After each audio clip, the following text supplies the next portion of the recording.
अपनी सहेली के विवाह समारोह से भाग लेने के बाद रितिका विजय जी के साथ रात को 11 बजे वापस लौटी।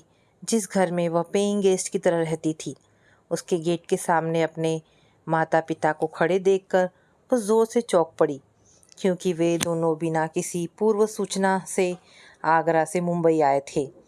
मम्मी पापा, आप दोनों ने आने की खबर क्यों नहीं दी? कार से उतरकर बहुत खुश नजर आ रही रितिका अपनी माँ सुगंधा के गले लग गई। हमने सोचा इस बार अचानक पहुंचकर देखा जाए कि यहाँ तुम अकेली किस हाल में रह रही हो। अपने पिता प्रकाश जी की आवाज़ में नाराज़गी और रूखेपन के भावों को पढ़ रितिका मन ही मन बेचैन हो उठी। मैं बहुत मज़े में हूँ पापा। उनकी नाराज़गी को नज़रअंदाज करते हुए रितिका प्रकाश जी के भी गले लग गई। विजय जी इन दोनों से पहली बार मिल रहे थे। उन्होंने कार से बाहर आकर अपना परिचय खुद ही दिया। रात के 11 बजे कहाँ से आ रहे हैं आप दोनों? उनसे इस सवाल को पूछते प्रकाश जी अपने होठों पर नकली मुस्कान सजा ली। रितिका की पक्की सहेली अंजू की आज शादी थी। वह इसके ऑफिस में काम करती है। ये परेशान थी कि शादी से घर अकेली कैसे लौटेगी। मैंने इसकी परेशानी देखकर साथ चलने की जिम्मेदारी ले ली। अकेले लौटने का डर मन से दूर होते ही शादी में शामिल होने की इसकी खुशी बढ़ गई। मुझे अच्छा लगा, विजय जी ने सहज भाव से मुस्कुराते हुए जवाब दिया। अकेली लड़की के लिए रात को इतनी ज़्यादा देर तक घर से बाहर रहना ठीक नहीं होता बेटी। रितिका को सलाह देते हुए प्रकाश जी की आवाज़ में कुछ सख्ती के भाव उभरे। रितिका के कुछ बोलने से पहले विजय जी ने कहा, प्रकाश जी, देर रात के समय रितिका को मैं कहीं अकेले आने जाने नहीं देता हूँ। इस मामले में आप दोनों को फिक्र करने की कोई ज़रूरत नहीं है। माँ बाप को जवान बेटी की चिंता होती ही है। आजकल किसी पर भी भरोसा करना ठीक नहीं है जनाब। अब मुझे इजाज़त दीजिए। Good night. कुछ रूखे से अंदाज में अपने मन की चिंता व्यक्त करने के बाद प्रकाश जी मुड़े और गेट की तरफ चलने को तैयार हो गए।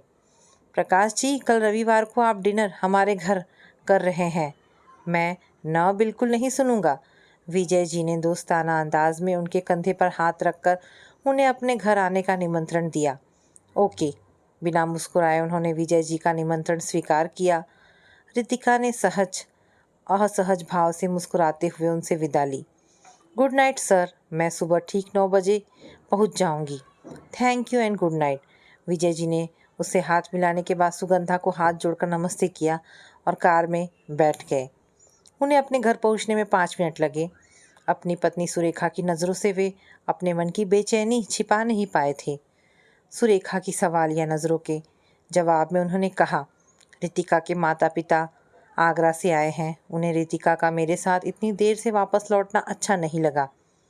मुझे लग रहा है कि वे दोनों इस कारण तरह तरह के सवाल पूछकर उसे ज़रूर परेशान करेंगे। उन्हें अपनी बेटी पर विश्वास करना चाहिए। सुरेखा ने अपनी राय जाहिर की। उसके पिता मुझे तेज गुस्से वाले इंसान लगे हैं।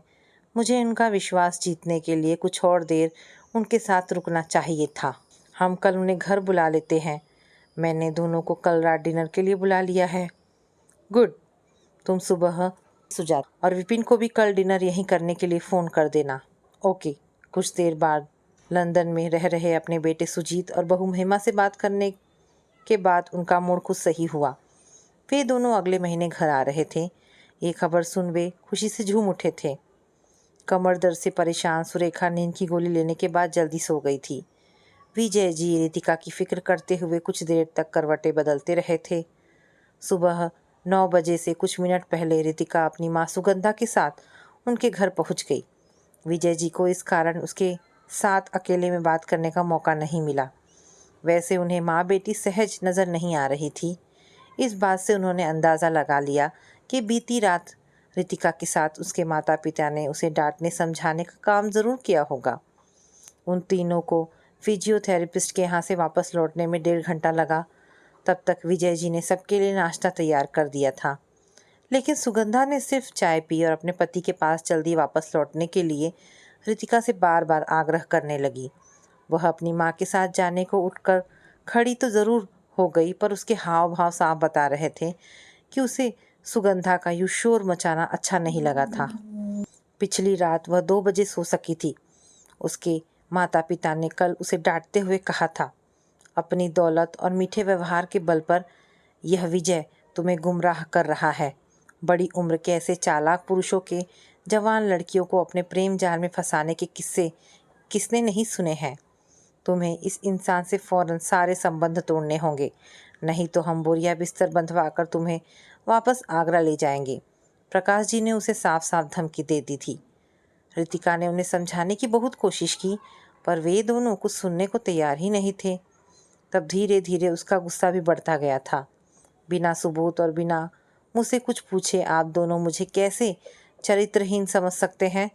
रितिका जब अचानक गुस्से से फट पड़ी, तब कहीं जाकर उसके माता पिता ने अपना सुर बदला था। चल मान लिया कि तू भी ठीक है और यह विजय जी भी अच्छे इंसान है, पर दुनिया वालों की जबान तो कोई नहीं पकड़ सकता है बेटी। हमारा समाज ऐसे बेमेल रिश्तों को ना समझता है ना स्वीकार करता है। तुझे अपनी बेकार की बदनामी से बचना चाहिए। उसे यूँ समझाते हुए जब सुगंधा एकाएक रो पड़ी, तो रितिका ने उन दोनों को किसी तरह की सफाई देना बंद कर दिया था। कल आप दोनों विजय सर और उनकी पत्नी से मिलकर उन्हें समझने की कोशिश तो करो। अगर बाद में भी आप दोनों के दिलों में उनके प्रति भरोसा नहीं बना, तो आप जैसा कहेंगे मैं वैसा ही करूँगी। यह आखिरी बात कहकर रितिका ने उन्हें गेस्ट रूम में सोने भेज दिया था। सुबह जागने के बाद रितिका की अपने माता पिता से ज़्यादा बातें नहीं हुई। बस दोनों पार्टियों के बीच तनाव भरी खामोशी लंबी खिंची थी। वे तीनों रात को 8 बजे के करीब विजय जी के घर पहुँचे। उन्होंने अपनी पत्नी के साथ साथ उनका परिचय अनु और शिखा नाम की 2 लड़कियों से भी कराया। ये दोनों पहली मंजिल पर रहने वाली हमारी किराएदार हैं। आज इनके हाथ का बना स्वादिष्ट खाना ही आप दोनों को खाने को मिलेगा। सुरेखा ने अनु और शिखा के हाथ प्यार से थाम कर उनकी तारीफ की।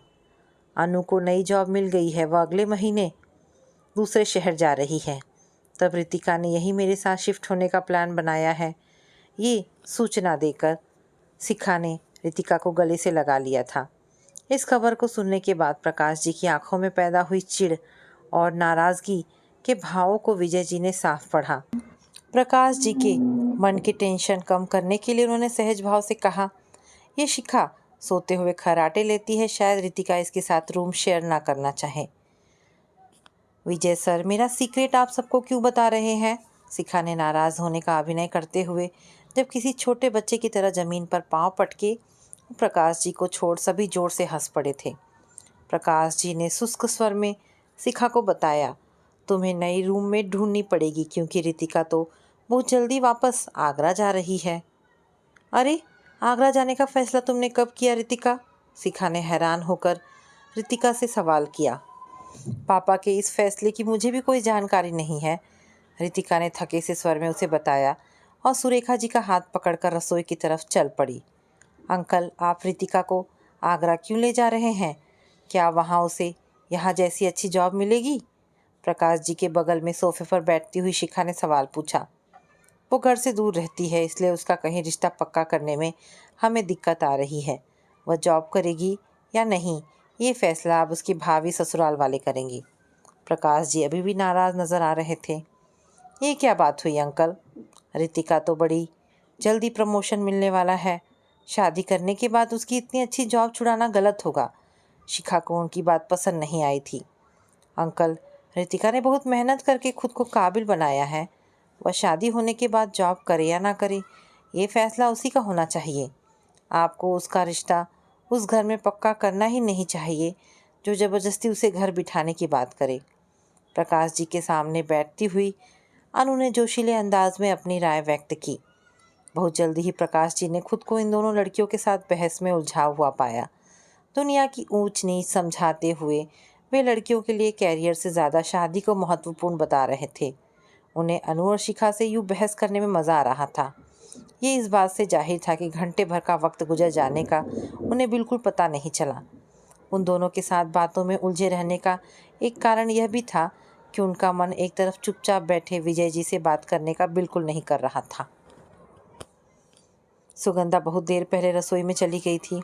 वहाँ अपनी बेटी रितिका को सुरेखा का कुशलता से काम में हाथ बटाते देख उन्हें ये समझ आ गया कि वह अक्सर ऐसा करती रहती थी। रितिका को अच्छी तरह मालूम था कि वहाँ कौन सी चीज़ कहाँ रखी हुई थी। उन्हें अपनी बेटी का सुरेखा के साथ हंसना बोलना अच्छा नहीं लग रहा था। रितिका, अनु और शिखा को इन लोगों ने अपने मीठे व्यवहार और दौलत की चमक दमक से फंसा लिया है। ये विचार बार बार उनके मन में उठकर उनकी चिंता बढ़ाए जा रही थी। किसी अनहोनी की आशंका से उनका मन बार बार कांप उठता था। जब सुरेखा जी ने उनके साथ हंसने बोलने की कोशिश शुरू की तो और ज़्यादा चिढ़कर सुगंधा ड्राइंग रूम में वापस लौट आई। वे अपने पति के बगल में बैठी ही थी कि किसी के द्वारा बाहर से बजाई घंटी की आवाज़ घर में गूंज उठी।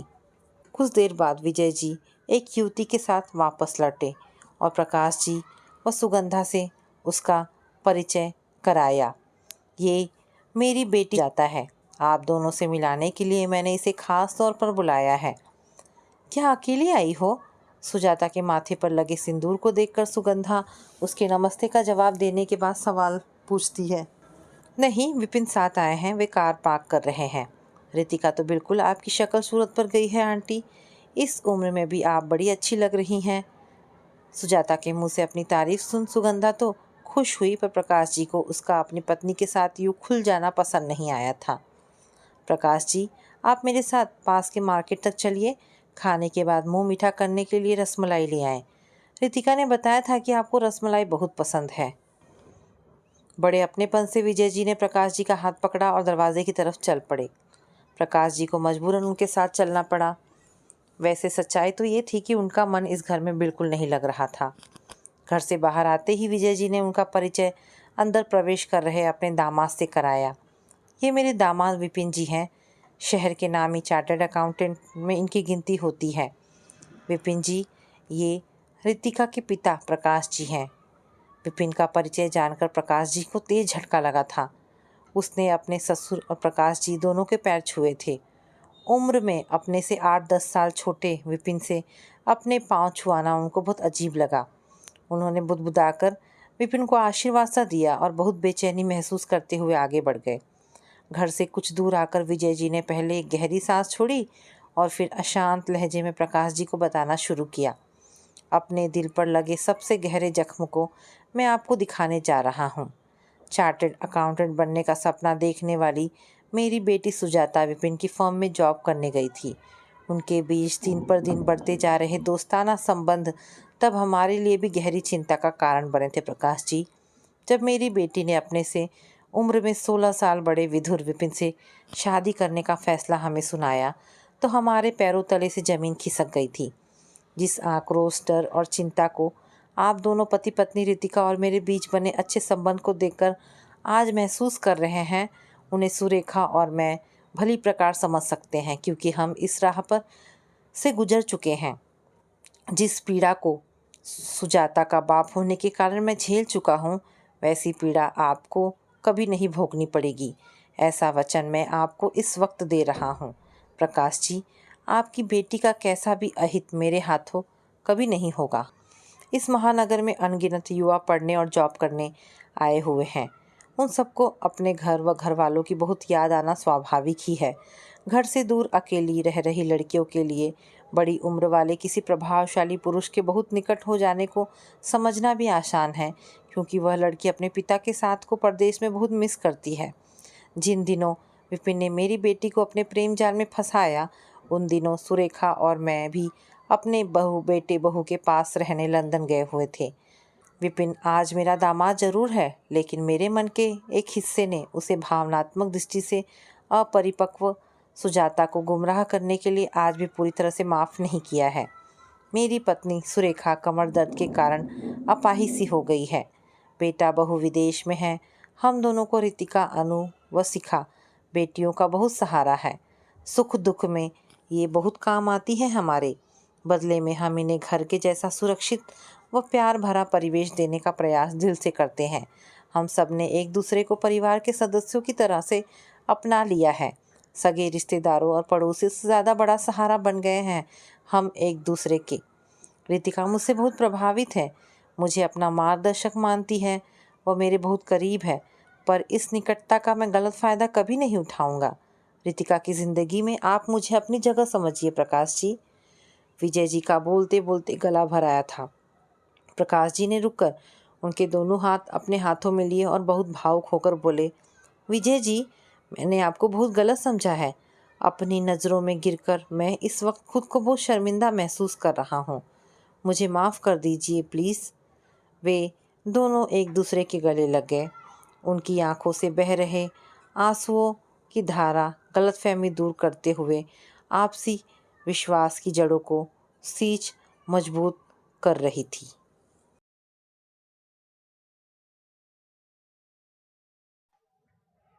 फोन पर हेलो सुनते ही अनुराधा ने अपने पति विनय की आवाज़ पहचान ली। विनय ने अपनी बेटी नीति का हालचाल जानने के बाद टेंशन भरी आवाज़ में पूछा, तुम यहाँ कब लौट रही हो? मेरा जवाब आपको पता है। अनुराधा की आवाज़ में दुख, शिकायत और गुस्से के मिले जुले भाव उभरे। तुम अपनी बेवकूफ़ी छोड़ दो। आप ही मेरी भावनाओं को समझकर सही कदम क्यों नहीं उठा लेते हो?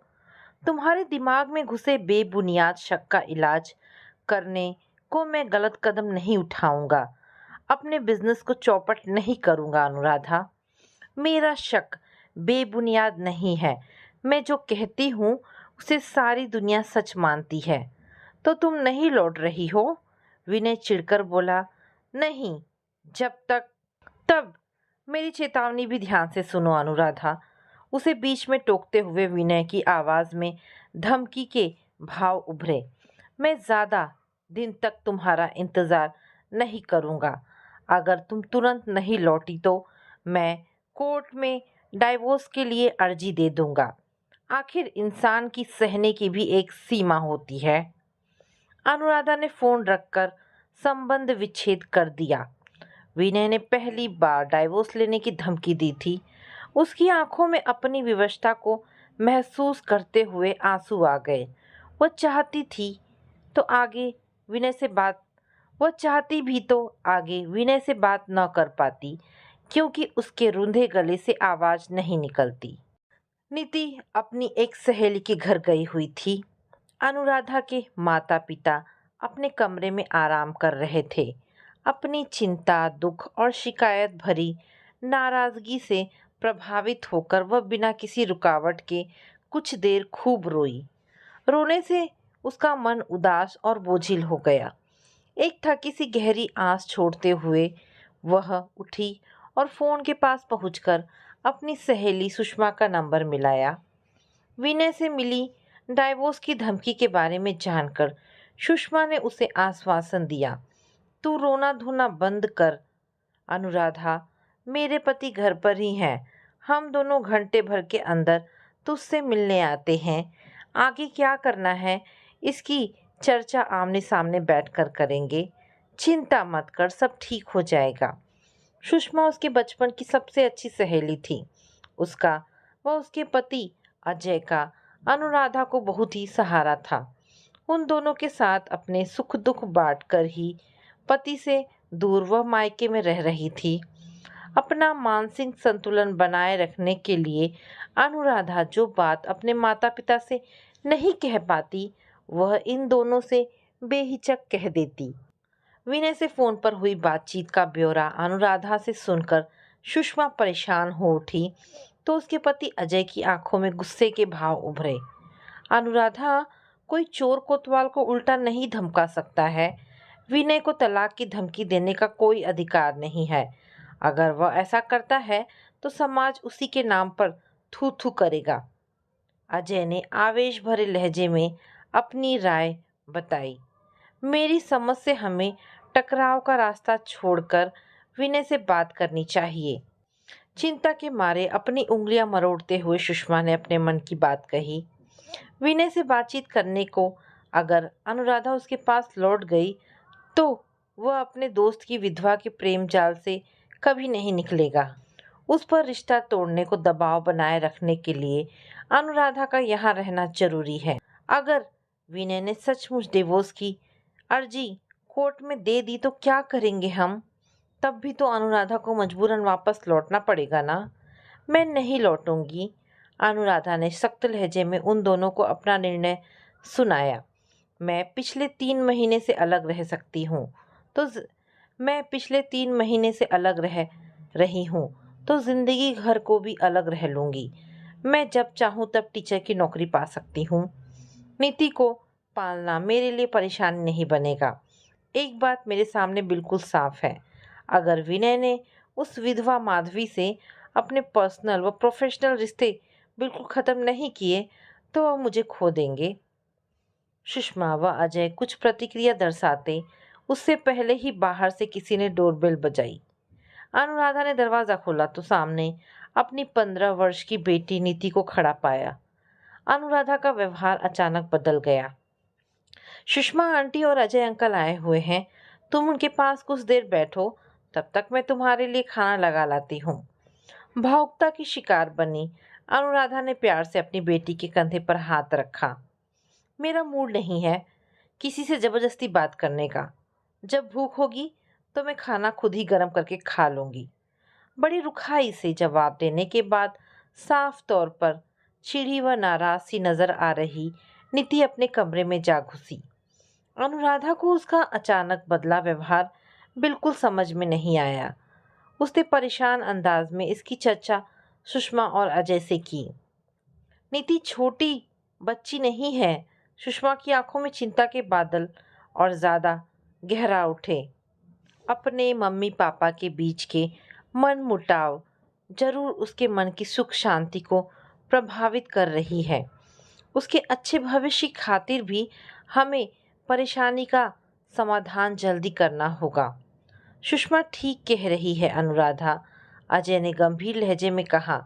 तुम नीति से अपने दिल की बात खुलकर कहो और उसके मन की बातें सहनशीलता से सुनो।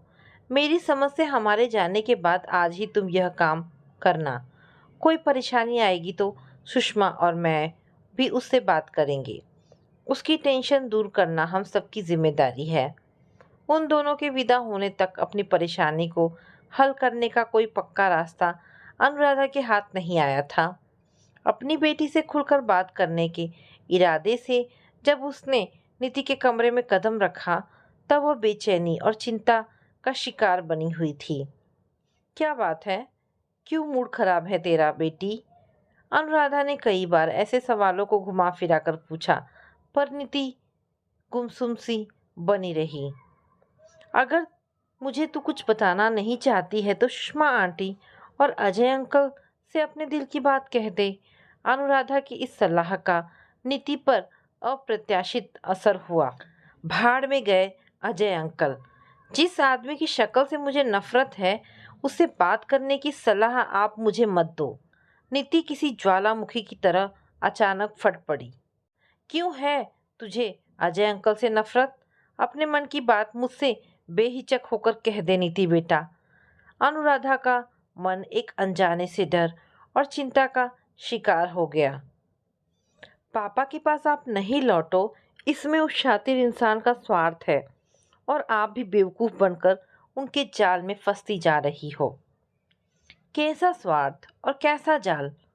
नीति, मेरी समझ में तेरी बात थोड़ी भी नहीं आई। मेरी बात तब आपकी समझ में आएगी जब खूब बदनामी हो चुकी होगी। मैं पूछती हूँ कि आप क्यों बुला लेती हो उन्हें रोज रोज? क्यों जाती हो उनके घर जब सुषमा आंटी घर पर नहीं होती? पापा बार बार बुला रहे हैं तो क्यों नहीं लौट चलती हो वापस घर? नीति के आरोपों को समझने में अनुराधा को कुछ पल लगे और तब उसने गहरे सदमे के शिकार व्यक्ति की तरह कांपते हुए स्वर में पूछा, नीति, क्या तुमने अजय अंकल और मेरे बीच गलत तरह के संबंध होने की बात अपने मुंह से निकाली है? हाँ, निकाली है। अगर दाल में कुछ काला ना होता तो वह आपको हमेशा पापा के खिलाफ क्यों भड़काते? क्यों जाती हो आप उनके घर जब सुषमा आंटी घर पर नहीं होती? अनुराधा ने नीति के गाल पर थप्पड़ मारने के लिए उठे अपने हाथ को बड़ी मुश्किल से रोका और गहरी गहरी सांसें लेकर अपने गुस्से को कम करने की कोशिश में लग गई।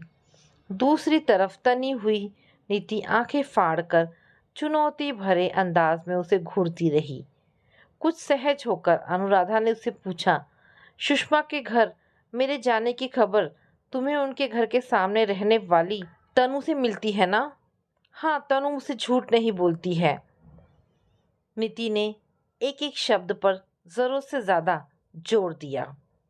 यह अंदाज उसने या तुमने किस आधार पर लगाया है कि मैं सुषमा के गैर मौजूदगी में अजय से मिलने जाती हूँ? आप कल सुबह उनके घर गई थी और परसों ही सुषमा आंटी ने मेरे सामने कहा था कि वह अपनी बड़ी बहन को डॉक्टर के यहाँ दिखाने जाएगी। फिर आप उनके घर क्यों गई? ऐसा हुआ जरूर है, पर मुझे याद नहीं रहा था।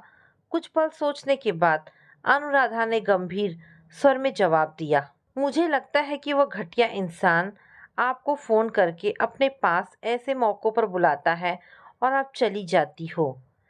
नीति, तुम्हें अपनी मम्मी की कैरेक्टर पर यूं कीचड़ उछालते हुए शर्म नहीं आ रही है? अनुराधा का अपमान के कारण चेहरा लाल हो उठा। सुषमा मेरी बहुत अच्छी सहेली है, उसके साथ मैं कैसे विश्वासघात करूंगी?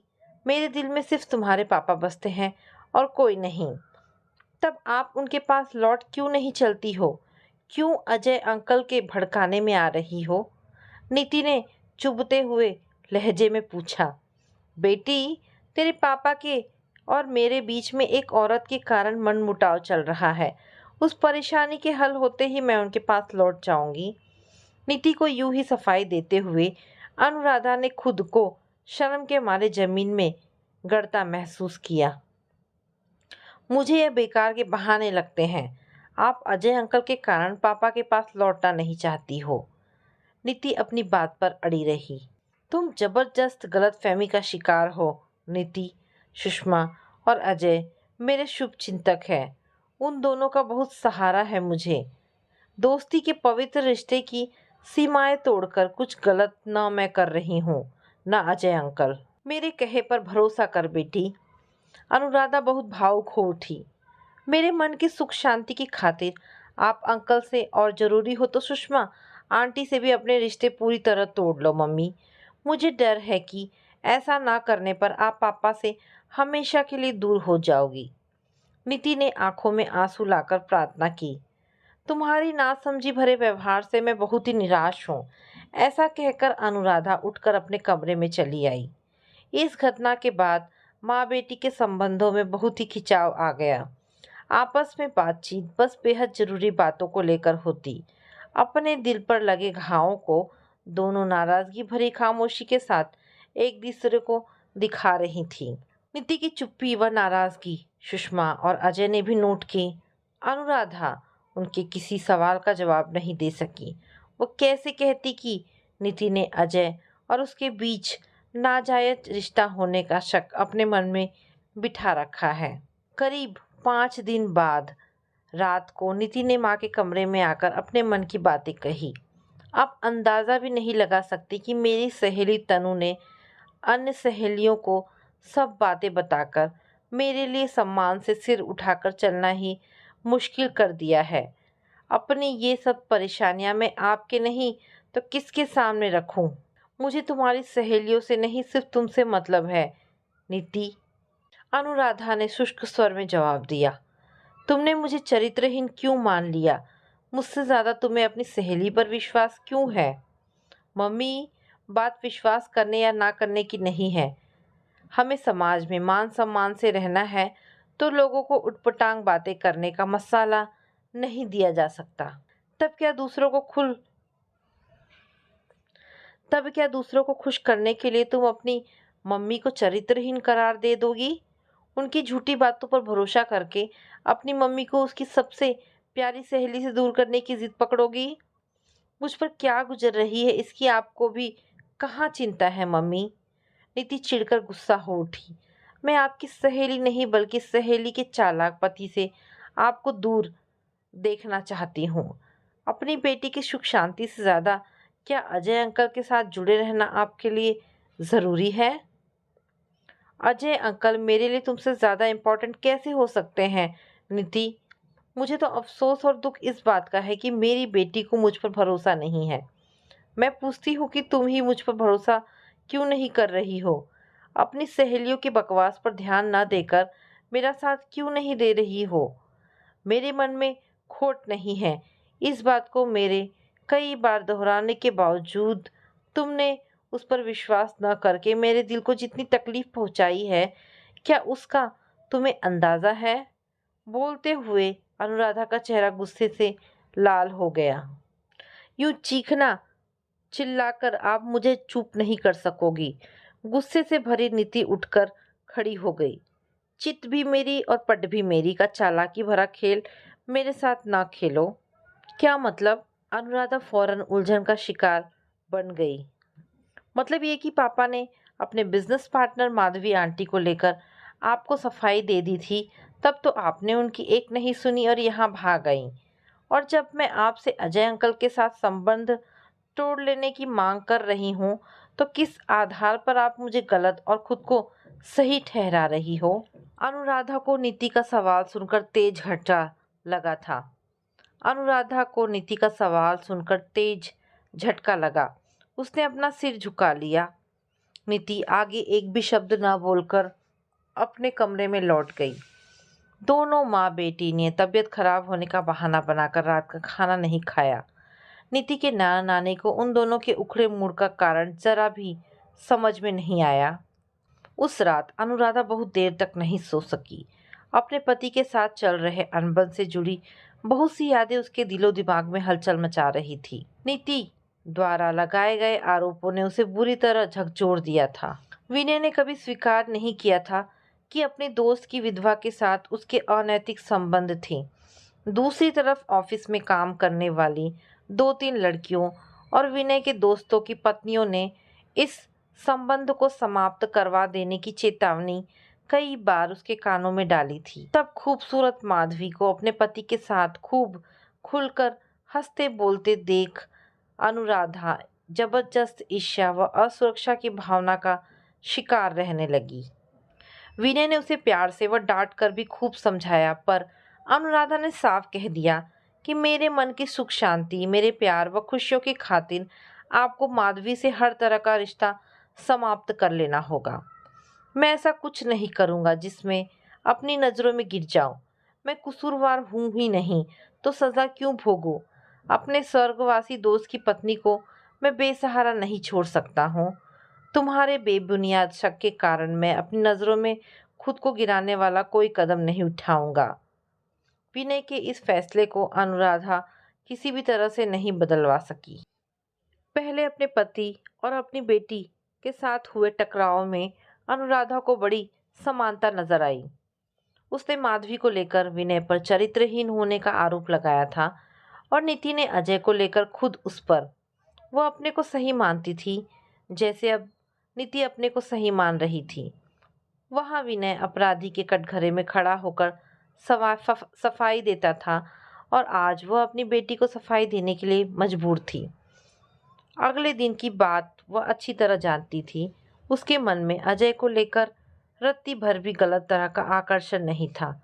इस मामले में नीति पूरी तरह गलत थी। तब माधवी व विनय के मामले में क्या वह खुद गलत नहीं हो सकती थी? इस सवाल से जूझते हुए अनुराधा ने सारी रात करवटें बदलते हुए गुजार दी। अगली सुबह नीति के जागते ही अनुराधा ने अपना फैसला उसे सुना दिया। अपना सामान बैग में रख लो, नाश्ता करने के बाद हम अपने घर लौट रहे हैं। अनुराधा ने उसे अपने सीने से लगा लिया। Oh mummy, you are a great, मैं बहुत खुश हूँ।